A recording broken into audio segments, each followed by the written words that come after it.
How's it going, guys? My name is Ricky Senpai and welcome to a new anime video. Today's video is going to be about Tokyo Ghoul and pretty much is going to be my first impressions on the episode that just kicked it off because if you guys didn't already know, it's the first 12 episodes aired at the beginning of this year, and then the second 12 aired about a few weeks ago, and I think it's running into its fifth episode in the second airing of the anime, and a lot has transpired, so let's get into this video. So basically, I'm a little bit flabbergasted because as the airing began, it was kind of a more of an emotional ride for me, because from episodes 1 to 12, you kind of see Heisei kind of, and Heisei for people who don't know is Kaneki, but Kaneki doesn't know that that's him until it gets to a certain point in the anime. And I've got mixed emotions during that part because he's such an innocent guy, innocent fella, innocent, and he doesn't realize until he gets to that certain point when the anime kicks off, the second airing of the second 12 episodes. It gets to that point where he's kind of starting to figure out and put pieces together, and that's from places where he kind of visited. He went back to where Enteku was, and he kind of things just started popping up, and he was kind of reminded of the person that he really is, because everyone that was kind of based around him, because he is basically a dove. And what a dove is, for people that don't know, is that they are basically goal hunters. They're specialized in a form of goal hunting, and what they do, they use a quinke, and a quinke is a weapon specialized to fight ghouls. And the way you craft or build these quinkes is it's normally from a ghoul, from a ghoul's husk of their kagane, and kagane is kind of like the ultimate weapon that a ghoul has to fight, or to kill, or to slaughter, or whatever, or more so, so it's kind of like to see that progression, and for him to kind of realize who he is. It ties back almost to me in an emotional way, because this guy Kaneki has been through a lot, and if you guys are big fans like I am, from season 1 through to season 2, you see Kaneki, he's kind of an emotional boy, and he's kind of lost in translation a little bit in terms of the way he feels. He doesn't know or belong where he doesn't know where he belongs or where he fits. And the end of season 2, you're kind of just like caught, it's kind of like something's caught in your mouth, and you wonder, like, man, is he ever gonna recover? And that's why season 3 just kicks off. And for the manga readers, it's nothing surprising to them, but for someone who kind of follows the anime then reads the manga, it kicks off, in a way that it gets you kind of real emotional. If this anime, is something that you really adore, something that you really tie, because everyone knows that a good story told, is a story that you remember for a really long time.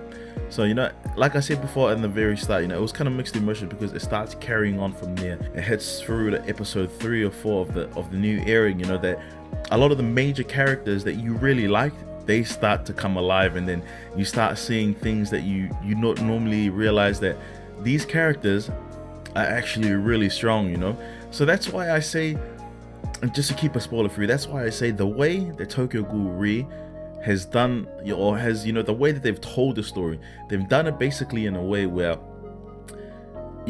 it ties the plot very well to the characters, and if you're watching the anime for the first time, and I always like to say that if you're watching the anime for the first time, what you want to be familiar with is that, number 1, you understand the characters, number 2, you understand the plot, and number 3 is execution.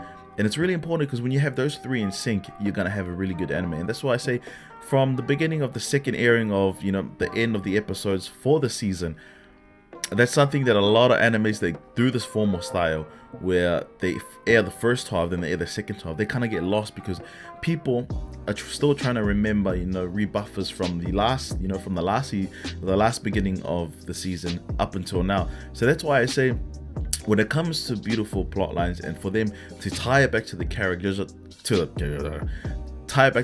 for you to understand visually, and what you hear and what you see, they do it really well, because Kaneki, or Heisei as I say, he does it really beautifully, because they kind of pull him away from you a little bit, and they kind of let you enjoy the other characters, because there are more characters there, and you get to see Toka, you get to see Kirishima, you get to see Nanishiki, you see all these characters there, and you're just wondering, man, where have they been? But then they bring them back in like small pieces, you know, and you're just stuck wondering like, man, they've done it so well to bring them but not entirely forget them. And that's why I say, as long as you're able to project your plot onto your viewers for them to really get a sense where they understand the plot and understand the character, then you've got yourself a really good story. So my first impressions for those episodes, they do really well, you know, to keep you in the loop, because you don't get lost. And the thing is that I have a little brother of mine who hasn't seen the first, he hasn't seen the first season of Tokyo Ghoul, but he has seen the second season, and he started watching Tokyo Ghoul Re. And the funny thing about it is that there are a few parts in season 1 that, you know, it'll be hard to kind of bring up if you don't want season 1. There's some certain, you know, a few certain things I feel in season 2 and season 3 that you're kind of missing out on, because it kind of pulls from, it's kind of like almost the sense that you're not too sure. If you first time you're watching and wondering how Kaneki, you know, became a ghoul, you know, that's one of the few questions you're gonna keep asking, you know. And that's the thing, that this anime doesn't make you feel like that in this season, you know. Everyone's story is kind of told briefly, but not to the point that you go back and ask you too many questions. And that's why I say the first impression so far, from what I'm seeing, you know, and you can hate me all you want, you know, I really don't care, because, you know, you're probably thinking, man, this guy only says good things about animes, but that's not the truth. That's definitely not the truth. The thing is that I'll call it out when it's bad, but the thing is that if I implore you to go watch it and tell me what you think, you know. And if you think it doesn't live up to the way the manga tells this anime, or the way it's based, then, you know, I think that's your problem. But if you're trying to step back and not be biased, but kind of see things for where they are, you'll definitely enjoy the story. So for me, the first impressions for, you know, the beginning few episodes, I really enjoy it, you know. And the thing is, try not to take away from too much from what I'm saying, you know, or, you know, give you guys more spoilers. Is that, man, there's something that just really breaks my heart, you know, something that, you know, really breaks my heart, because my favorite character, there, you know, Tokyo Ghoul is one of the few there's quite a lot of them, it's one of the animes where they just start, you know, murdering people left, right, and center, you know. So I'm not gonna name it, but, you know, it was a bit of a hard take for me, but you know what, that's the way it goes. Thank you again for your guys' support. You know, I know it really means a lot for us that you guys are here enjoying us on this ride. One goal is that we are trying to get affiliate on Twitch, you know, and we're trying our best to, you know, keep the ball rolling. We are only a few followers away from reaching our goal to be affiliate there. So, you know, I do implore you, I'm going to leave the link in the description, and please head over to our Twitch and show some support. Our main streamer there at the moment, Simba Sky, you know, he's handling everything there. So, you know, whether you enjoy different type of games, anime games, Fortnite, you know, Call of Duty and stuff, we do it all there, and you get to chat to us as well, because we join in as well. Also, we have Jigsaw as well, who streams here on our YouTube channel, and he normally streams New Zealand Standard Time during the evenings, and he streams games like Fist of the North Star, Red Dead Redemption is currently going on, he streams Mega Man.